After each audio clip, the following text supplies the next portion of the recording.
الله وبركاته.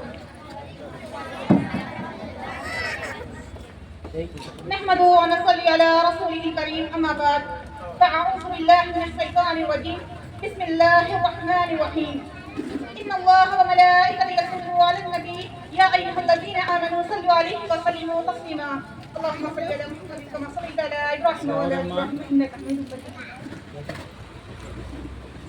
بے شک اللہ اور اس کے فرشتے نبی کریم صلی اللہ علیہ وسلم پر درود و سلام بھیجتے ہیں. اے ایمان والو آپ بھی نبی کریم حضرت محمد مصطفیٰ صلی اللہ علیہ وسلم پر درود و سلام بھیجا کریں. حاضرین محفل، مجھے آج اس موضوع پر لفظ شائع کرنے کا موقع ملا جس کا عنوان ہے سیرت نبی حضرت محمد مصطفیٰ صلی اللہ علیہ وسلم. جیسے کہ آپ سب لوگ جانتے ہیں کہ یہ ماہ ربیع الاول کا مہینہ ہے.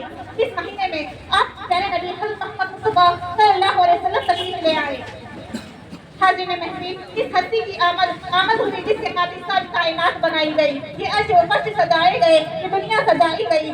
حقیقت یہ ہے کہ اگر ہمارے نبی پیارے محمد مصطفیٰ صلی اللہ علیہ وسلم اگر اس دنیا میں جلوہ گر نہ ہوتے تو کچھ نہ ہوتا، نہ عرش ہوتا، نہ فرش ہوتا، نہ زمین ہوتی، نہ آسمان ہوتا، نہ انسان ہوتا، نہ حیوان ہوتا. کسی نے کیا خوب کہا، مٹے ہیں مٹ جائیں گے ادا تیرے، مٹے ہیں مٹ جائیں گے ادا تیرے، نہ مٹے ہیں نہ مٹے گا کبھی چرچا تیرا.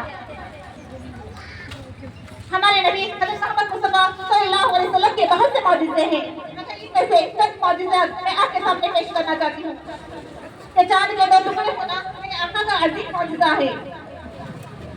اس معجزے میں کئی معجزات ہیں. حالات دن بھر عروج کی جانب روا تھے. ابو جہل نے یمن کے بادشاہ حبیب کو خط لکھتے ہوئے کہتا ہے کہ میرا بھتیجا جو ہم میں سے ہے اعلان کر رہا ہے کہ میں اللہ کا نبی ہوں اور اللہ ایک ہے، اور جتنے بھی خدا ہے ان کو جھوٹا ثابت کر رہا ہے.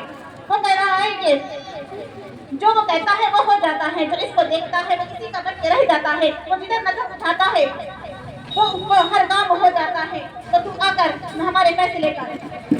حبیب یمنی جب یمن سے چلتا ہے تو عرب میں آتا ہے، یعنی مکہ مکرمہ میں. یہ بادشاہ جب ابو جہل کے پاس پہنچتا ہے تو کہتا ہے کہ کیا معاملہ ہے. ابو جہل نے کہا جو وہ کہتا ہے کہ وہ ہو جاتا ہے.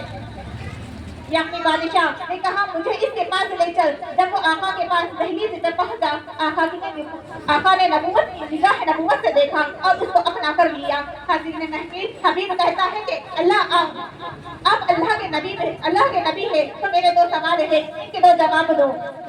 تو ابو جہل نے کہا کہ یہ تو جادوگر ہے. تو یمنی بادشاہ نے کہا اگر یہ جادوگر ہے تو اس کا جادو صرف زمین پر چل سکتا ہے نہ کہ آسمان پر. تو اگر آپ 3 سوالوں کے جواب دے دیں تو میں کلمہ پڑھ لوں گا. کہا میرے کون سے 2 سوال ہیں؟ کہا کہ آپ ان 2 سوال کے جواب دے دیں تو میں کلمہ پڑھ لوں گا. کہا تیرے کون سے 2 سوال ہیں؟ پھر اس نے کہا کہ پہلے ایک کہوں گا پھر دوسرا بتاؤں گا. آقا کریم صلی اللہ علیہ وسلم نے فرمایا کہ بتا میرے کون سے 2 سوال ہیں؟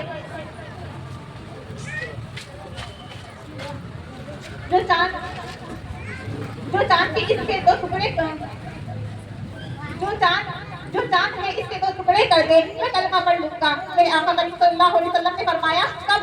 کہا کہ جب 14ویں رات کا چاند شروع ہوگا آپ تشریف لے آئیں. آپ صلی اللہ علیہ وسلم نے صبا کی پہاڑی پر تشریف لے گئے اور کھڑے ہو گئے. وہاں پر ایک طرف تو کافر تھا، دوسری طرف صحابہ تھے. کافر یہ سوچ رہے تھے کہ آج جو بھی ہوگا کچھ کام نہ ہوگا. تو صحابہ کا یہ عادت تھا کہ آج جو بھی ہوگا رہے گا وہ کام پورا ہوگا رہے گا. میرے آقا نے صفا کی پہاڑی پر چڑھ کر کہا اے حبیب تو چاہتا کیا ہے؟ کہا حضور چاند کے 2 ٹکڑے کر دے. میرے آقا نے چاند کی طرف نظر اٹھائی کہ وہی چاند تھا جب حلیمہ کے آنگن میں تھا. تو جب حلیمہ کے آنگن میں تھا آقا کا جھولا ہلتا تو چاند بھی رقص کرنے لگتا. جب آپ نے چاند کی طرف انگلی سے اشارہ کیا پھر چاند کو لخت ہوا. پھر حبیب یمین میں قدموں میں آگے عرض کرتا ہے حسن میں مثال دیکھ کے آمنہ دا لال ویکھا. حسن میں مثال دیکھ کے آمنہ دا لال ویکھا. پورے نور رشک آ گیا آمنہ دا لال ویکھا. یمنی نے بھی کلمہ پڑھ لیا انگلی دا کمال دیکھا. سبحان اللہ. حبیب یمنی کہتا ہے کہ آقا کلمہ پڑھا دے. آقا نے فرمایا میرا دوسرا سوال کیا تھا؟ آقا اب کہتے ہوئے شرم آتی ہے۔ میرے حضور نے اسے سینے سے لگایا، کہا حبیب بتا تو صحیح تیرا دوسرا سوال کیا تھا؟ آقا اب جرأت نہیں ہے۔ میرے آقا نے فرمایا اگر میں بتا دوں تو پھر کیا ہوگا؟ عرض کیا کہ آپ بتا دیں تو ایمان اور پختہ ہو جائے گا۔ حضور صلی اللہ علیہ وسلم نے فرمایا کہ تیری ایک بیٹی ہے، تو ملک یمن کا بادشاہ ہے، تو نے بڑے بڑے طبیب کو بلا کر علاج کرایا مگر وہ علاج نہ ہو سکا، تو چاہتا ہے کہ وہ ٹھیک ہو جائے۔ اللہ نے اس کو آنکھیں دی، وہ دیکھ نہیں سکتی، اس کو پیر دیے وہ چل نہیں سکتی، اس کو ہاتھ دیے مگر وہ پکڑ نہیں سکتی۔ نبی کریم صلی اللہ علیہ وسلم نے فرمایا اے حبیب یمنی اب مکے میں نہ ٹھہر، گھر واپس چلے جا۔ یمنی بادشاہ نے دروازے پر دستک دیتے ہوئے کہا کہ اندر سے آواز آئی، کون ہے؟ حبیب نے کہا میں ہوں۔ جو بچی بول نہیں سکتی وہ اب بول اٹھی ہے، کہہ رہی ہے کہ بابا میں آ رہی ہوں۔ بابا نے سینے سے لگایا، کہا بیٹا یہ کیسے ہوا؟ بیٹی بھی کیا خوبصورت جواب دیتی ہے کہ بابا 14ویں رات کا چاند تھا، کیا سہانی رات تھی۔ بابا 14ویں رات کا چاند تھا، کیا سہانی رات تھی۔ فرشتے بارات تھی، لب پہ سب کی نعت تھی۔ بابا چاند کو لخت ہوا، پھر وہ مست ہوا، جھومتا ہی جھومتا شاید وہ کسی کو چومتا۔ آ گیا وہ میرے گھر، ٹہل گیا وہ میرے سر۔ حبیب نے کہا بیٹی یہ کیا تھا؟